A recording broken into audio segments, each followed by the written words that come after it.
नमस्कार CSK news में आप सभी दोस्तों का एक बार फिर से बहुत बहुत स्वागत है। दोस्तों दिन भर की जो फटाफट बड़ी खबर निकल के आ रही है कि करके जाने की दरअसल देश भर में संक्रमितों के आंकड़े के लाइव स्टेटस के बारे में तो जानेंगे, लेकिन इस बीच आपको बता दें कि यूपी के सीएम योगी आदित्यनाथ ने ताबड़तोड़ एक्शन लिया है। 35 टॉप हिट लिस्ट बनाई गई उन अपराधियों को जो सबसे बड़े माफिया हैं और उन पे बड़े संगीन आरोप लगे हैं। इसके साथ ही आपको बता दें कि सबसे पहला नाम मुख्तार अंसारी, उन पर कड़ा एक्शन लिया गया। जानेंगे 5 करीबी को गिरफ्तार करके संपत्तियां जब्त करने के आदेश जारी कर दिए हैं। इस बीच बड़ी खबर आपको बता दें कि बीजेपी के वरिष्ठ नेताओं के संपर्क में सचिन पायलट, जी 19 विधायकों के समर्थन का दावा। बड़ी खबर निकल कर राजस्थान से गिर सकती है कांग्रेस पार्टी की सरकार, इसके बारे में आपको बताएंगे। लेकिन इस बीच चीन से प्रोडक्शन शिफ्ट कर रहा है एप्पल आईफोन। जी हाँ, भारत में आने वाली है सबसे बड़ा निवेश करेगी भारत में, और इसी को चीन का डर था लेकिन अब वही होने जा रहा है। इसके बारे में तो जानेंगे। लेकिन इस बीच राजस्थान में बड़ी खबर निकल के आ रही है। अब गृह मंत्री अमित शाह ने बड़ा ऐलान किया है, कहा कोरोना सफलतापूर्वक हम जीतेंगे। भारत की लड़ाई को पूरी दुनिया देख रही है और कुछ बड़ी बातें कही है। लेकिन इस बीच जाकिर नाइक को लेकर भी कुछ एक बड़ी खबर निकल के आ रही है, जानेंगे क्या कुछ है। मलेशिया से संपर्क कर रहा है भारत। इस बीच विकास दुबे एनकाउंटर जांच के लिए गठित की गई एसआईटी में रिटायर्ड जज शशिकांत अग्रवाल होंगे अध्यक्ष। जी हाँ, और अब 31 जुलाई तक सौंपनी होगी रिपोर्ट। इसके बारे में क्या कुछ बड़े खबर निकल के आ रही है। इसके साथ ही राजस्थान संकट के बीच मध्य प्रदेश में कांग्रेस को झटका, बीजेपी में शामिल हुए बीजेपी कांग्रेस पार्टी के नेता, तो सब कुछ खबरें जानेंगे। और कोरोना और लॉकडाउन को लेकर यूपी सरकार की नई गाइडलाइन क्या है, सब कुछ खबरें जाने के। लेकिन इससे पहले छोटा सा निवेदन, अगर आपने चैनल को तक सब्सक्राइब नहीं किया तो प्लीज सब्सक्राइब के लाल बटन दबाकर चैनल को सब्सक्राइब करें। और अगर आप भी मानते हैं कि पीएम मोदी के नेतृत्व में ये देश कोरोना को हराएगा, न केवल कोरोना को बल्कि देश के दुश्मनों को भी मुंहतोड़ जवाब देगा, तो वीडियो को लाइक करके अपना समर्थन दर्ज करें। दरअसल पहली बड़ी खबर निकल के आ रही है, आपको बता दें देश भर में संक्रमितों का आंकड़ा 8,54,000 के पार कर गया है। जी हाँ, आपको बता दें कि 8,54,480 कंफर्म केसेस हो चुके हैं, तो मृतकों की संख्या 22,000 को पार कर गई है। अच्छी खबर यह है कि 5,37,000 के करीब लोग स्वस्थ हो चुके हैं, तो वहीं पिछले 24 घंटे में 20,000 ज़्यादा लोग स्वस्थ हुए। तो भारत में तेज़ी के साथ आंकड़े बढ़ रहे, जबकि एक्टिव केस जो वर्तमान में संक्रमितों का आंकड़ा अगर सही से देखा जाए तो 2,93,000 हैं जो एक्टिव केसेस हैं, बाकी लोग स्वस्थ हो चुके हैं। चलते अगली खबर लेते हैं। आपको बता दें कि सीएम योगी आदित्यनाथ का ताबड़तोड़ एक्शन, 33 बड़े माफियाओं की बनाई गई है लिस्ट। 4 प्रयागराज से 4 बड़े अपराधी हैं। सबसे पहला नाम है मुख्तार अंसारी, गैंग का बड़ा एक्शन शुरू हो गया है। जी हाँ, दरअसल आपको बता दें कि विकास दुबे के एनकाउंटर के बाद यूपी उत्तर प्रदेश में अपराधियों के खिलाफ योगी सरकार ने निर्णायक जंग छेड़ दी है। और इसी कड़ी में सीएम योगी आदित्यनाथ ने एक लिस्ट तैयार करवाई, जिनमें से 35 से ज़्यादा अपराधी शामिल है। लगभग 35 हिट लिस्ट है और इन्हीं 35 में इनको हर तरीके से कमज़ोर करने की कोशिश की जाएगी। इनमें डॉन माफिया मुख्तार अंसारी सबसे पहला नाम है। इसके गैंग के खिलाफ बड़ा एक्शन शुरू हो चुका है। मुख्तार अंसारी के कई सहयोगियों को गिरफ्तार किया गया है। मुख्तार के कई करीबियों की संपत्ति जब्त की गई है। मुख्तार गैंग के 8 अपराधियों पर गैंगस्टर एक्ट लगाया गया है। गैंग के 5 बदमाश गिरफ्तार किए गए हैं। मुख्तार अंसारी 3 रिश्तेदारों के शस्त्र लाइसेंस किए गए हैं। मुख्तार गैंग का शूटर प्रकाश मिश्रा, ब्रजेश सोनकर की संपत्ति जब्त कर ली गई है। यूपी पुलिस ने खोली मुख्तार गैंग की फाइलें, और इसी के साथ तेजी के साथ ताबड़तोड़ एक्शन जारी है मुख्तार अंसारी पर। इस बीच आपको बता दें कि अगला नंबर अतीक अहमद है। इसके साथ ही ब्रजेश सिंह है। तमाम ऐसे लोग इस सीएम योगी के रडार में आ चुके हैं और इन पर कड़ा शिकंजा कसा जाएगा। आपको बता दें कि विकास दुबे एनकाउंटर के बाद से कई लोग सवाल भी खड़े कर रहे थे, लेकिन अब सीएम योगी ने स्पष्ट कर दिया कि केवल विकास दुबे ही नहीं, इस लिस्ट में बहुत बड़ा नाम है। और अब जिन 25-30 साल से जो अपराध कर रहे थे, अब उनका हिसाब एक एक करके होने जा रहा। तो सीएम योगी ने कड़े एक्शन की रूपरेखा तैयार कर ली है। हम चलते हैं अगली बड़ी खबर। आपको बता दें कि बीजेपी के वरिष्ठ नेताओं के संपर्क में सचिन पायलट, 19 विधायकों के समर्थन का दावा। जी हाँ, राजस्थान में गिर सकती कांग्रेस पार्टी की गहलोत सरकार। आपको बता दें कि राजस्थान में अशोक गहलोत पर संकट और गहरा गया है। सूत्रों के हवाले से मिल रही खबर के मुताबिक सचिन पायलट दिल्ली में है और वो बीजेपी के नेताओं के संपर्क में है। सचिन पायलट का दावा है कि उनके पास से लगभग कांग्रेस के 16 और 3 निर्दलीय विधायकों का समर्थन है। वहीं सूत्रों का कहना है कि बीजेपी की ओर से कहा गया है कि पहले वो राजस्थान के अशोक गहलोत सरकार गिराएं। हालांकि बीजेपी ने उन्हें मुख्यमंत्री पद देने से इनकार किया है, क्योंकि राज्य में नेतृत्व से लेकर बीजेपी खुद उहापोह की स्थिति में है। वसुंधरा राजे के समर्थन में 45 विधायक हैं। वहीं कांग्रेस आलाकमान ने भी सचिन पायलट से बात की है और सभी विधायकों को समझाया है। कांग्रेस अशोक गहलोत से नाराज है, क्योंकि विधायकों की खरीद फरोख्त मामले में सचिन पायलट को पूछताछ के लिए नोटिस जारी कर दिया गया। जी हाँ, आपको बता दें कि नोटिस जारी करना एसओजी की तरफ से ये नोटिस जारी किया गया था, जिसके बाद खासे नाराज़ बताए जा रहे हैं सचिन पायलट और गहलोत सरकार के खिलाफ मोर्चा खोल दिया है। कांग्रेस पार्टी के आला कमान से भी उन्होंने मुलाकात करने की बात कह रहे हैं, लेकिन इस बीच बीजेपी के हाई कमान नेताओं से भी संपर्क में पूर्णतः बताया जा रहा है और यही कारण है कि अब जिस तरीके से अगर सरकार गिरती है 15 अगर जिस तरीके से 16 विधायकों का सचिन पायलट का कहना हमारे संपर्क में, अगर ये 16 विधायक अपना इस्तीफा देते हैं, अपना समर्थन वापस लेते हैं, तो आप समझिए कि कांग्रेस सरकार अल्पमत में आ जाएगी, पूरी कांग्रेस सरकार गिर जाएगी। तो ये फिर अपने आप में एक बड़ी खबर है। हम चलते हैं अगली खबर लेते हैं। आपको बता दें कि चीन से प्रोडक्शन शिफ्ट कर रहा है एप्पल। आईफोन असेंबल करने वाली कंपनी भारत में करेगी बड़ा निवेश। भारत और चीन के तनाव के बीच बड़ी खबर निकल के आ रही है कि ताइवान की कंपनी फॉक्सकॉन से जुड़ी हुई है। ये कंपनी भारत से अपनी फैक्ट्री की ओर बड़ा करने की तैयारी में है, जो चेन्नई के पास श्री त्रिवेंद्रम में स्थित है। आपको बता दें कि कंपनी करीब $1 अरब की लगभग यानी 7500 करोड़ रुपए निवेश करने की सोच रही है। यहाँ ताइवान की ये कॉन्ट्रैक्ट मैन्युफैक्चरर कंपनी एप्पल के आईफोन असेंबल करती है। कंपनी के इस कदम को ऐसे देखा जा रहा है कि एप्पल अपना प्रोडक्शन चीन से शिफ्ट करने की सोच रहा है और ये एक चीन के लिए बहुत बड़ा झटका होगा और भारत में बड़े पैमाने पर रोजगार भी मिलेंगे।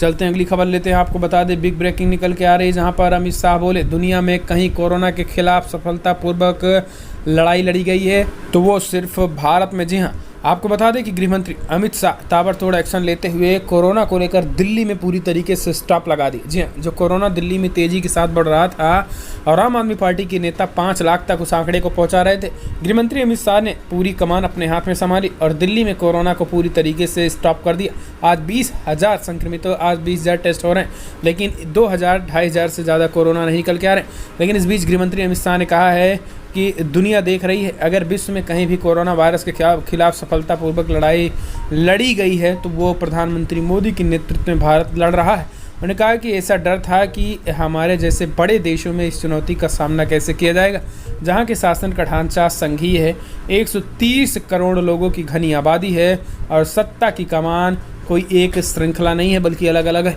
लेकिन बावजूद इसके आज भारत कोरोना से निपटने में सफल हो रहा है और हम इसको हराएंगे भी। चलते हैं अगली बड़ी खबर। आपको बता दें कि जाकिर नाइक पर कसा शिकंजा। जी आपको बता दें कि मलेशिया की नई सरकार से मोदी सरकार कर रही है बात, जल्द से जल्द प्रत्यर्पण की बात कह रही है।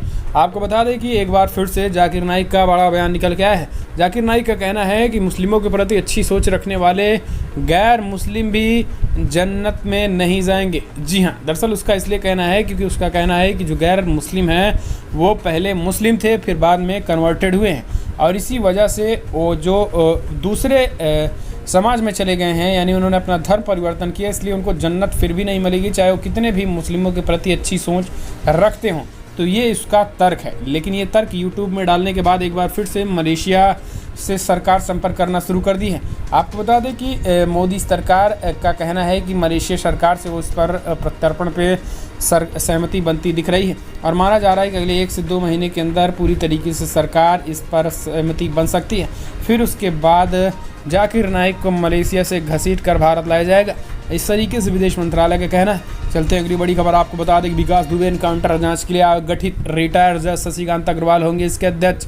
आपको बता दें कि यूपी सरकार ने गैंगस्टर विकास दुबे और उसके साथियों द्वारा अंजाम दिए गए बिकरूगान और बाद में विकास दुबे समेत उसके अन्य साथियों के पुलिस साथ मुठभेड़ में मारे जाने की घटना की जांच के लिए एकल जांच आयोग का गठन किया गया है। सेवानिवृत्त न्यायमूर्ति शशिकांत अग्रवाल इस आयोग के अध्यक्ष होंगे। आयोग का मुख्यालय कानपुर में होगा और इसका कार्यालय फिलहाल 2 महीनों तक तय किया गया है। विकास दुबे एनकाउंटर कई पुलिस व प्रशासनिक अधिकारी आएंगे एसआईटी जांच के दायरों में। इस संबंध में अधिसूचना रविवार को जारी कर दी गई है।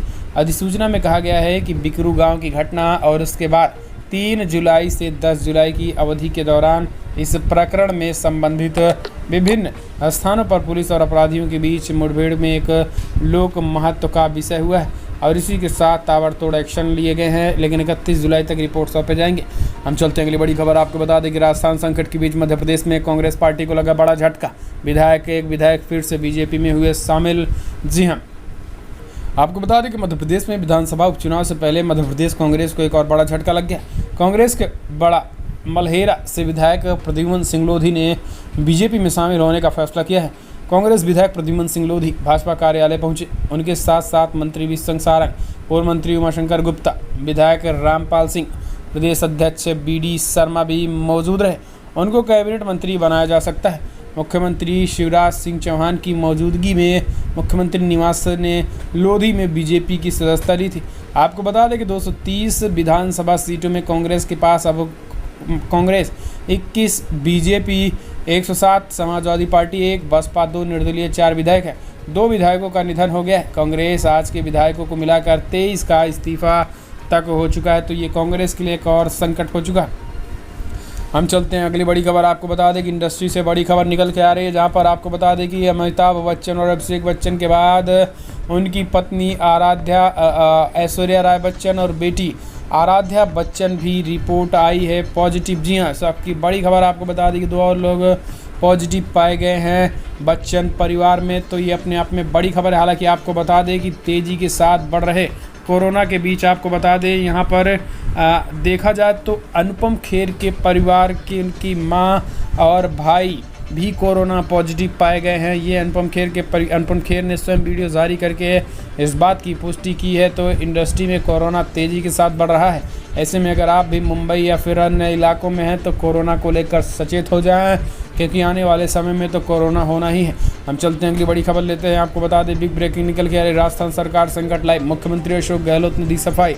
एसओजी ने कई मंत्रियों नेताओं को भेजा है समन, केवल सचिन पायलट को ही नहीं। इस बीच आपको बता दें कि आज मुख्यमंत्री अपने विधायकों के साथ बैठक करने वाले हैं शाम को। जी हाँ, राजस्थान की कांग्रेस सरकार पर खतरे के बादल मंडरा रहे हैं। राज्य के उप मुख्यमंत्री सचिन पायलट राजधानी दिल्ली में समर्थकों के संग पहुंच गए हैं और गुरुग्राम के एक रिजॉर्ट में रुके हैं। वहां एक दिन पहले राजस्थान के मुख्यमंत्री अशोक गहलोत ने बीजेपी सरकार पर अस्थिर करने का आरोप लगाया था।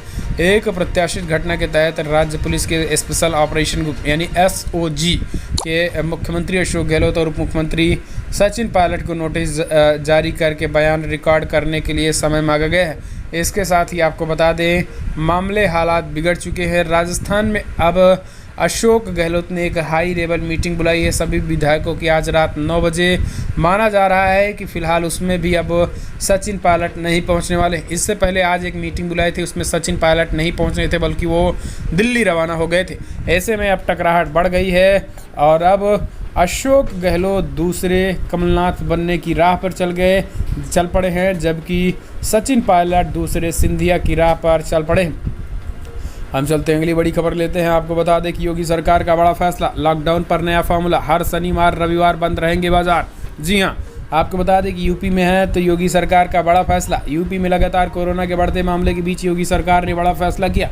अब यूपी में शनिवार और रविवार को बाजार बंद ही रहेंगे। सीएम योगी ने रविवार को टीम 11 की नियमित बैठकों में मंत्री और अधिकारियों के साथ विचार विमर्श के बाद ये निर्णय लिया है। प्रदेश के अपर मुख्य सचिव अवनीश अवस्थी ने बताया है कि बैंक व औद्योगिक संस्थान खुले रहेंगे, बाकी सब बाजार व माल अन्य भीड़ भाड़ वाली गतिविधियां बंद रहेंगी। तो ये 2 दिन का जो लॉकडाउन है ये काफ़ी यूपी में कोरोना रोकने के खिलाफ एक अच्छी मुहिम साबित हो सकती है। हम चलते अगली बड़ी खबर लेते हैं। एनसीपी प्रमुख शरद पवार ने चीन को बताया पाकिस्तान से भी बड़ा खतरा, कहा लड़ाई के लिए बजाय वार्ता से सुलझाए मसले। आपको बता दें कि चीन के साथ मौजूदा तनाव के बीच एनसीपी अध्यक्ष शरद पवार ने कहा कि भारत के लिए पाकिस्तान से बड़ा खतरा चीन है। पूर्व रक्षा मंत्री ने कहा कि चीन की सैन्य ताकत भारत से 10 गुना अधिक है और उसने भारत के पड़ोसियों को अपनी ओर कर लिया है। पवार ने शिवसेना के मुखपत्र सामना को दिए इंटरव्यू में कहा है कि केंद्र को वार्ता और राजनयिक माध्यमों से चीन पर अंतर्राष्ट्रीय दबाव बनाने की कोशिश करनी चाहिए। पवार ने कहा है कि जब हम शत्रु के बारे में सोचते हैं तो हमारे दिमाग में पहला नाम पाकिस्तान आता है, लेकिन ऐसा नहीं है। आज चीन सबसे बड़ा दुश्मन है। पाकिस्तान को हम जब चाहेंगे तब साइड कर देंगे, लेकिन चीन के बारे में हमें अस्थायी रूप से सोचना चाहिए। चलते हैं अगली बड़ी खबर। आपको बता दें कि दुनिया भर में जो आंकड़े निकल के आ रहे 1 करोड़ 25 लाख के आंकड़े पार कर गए हैं।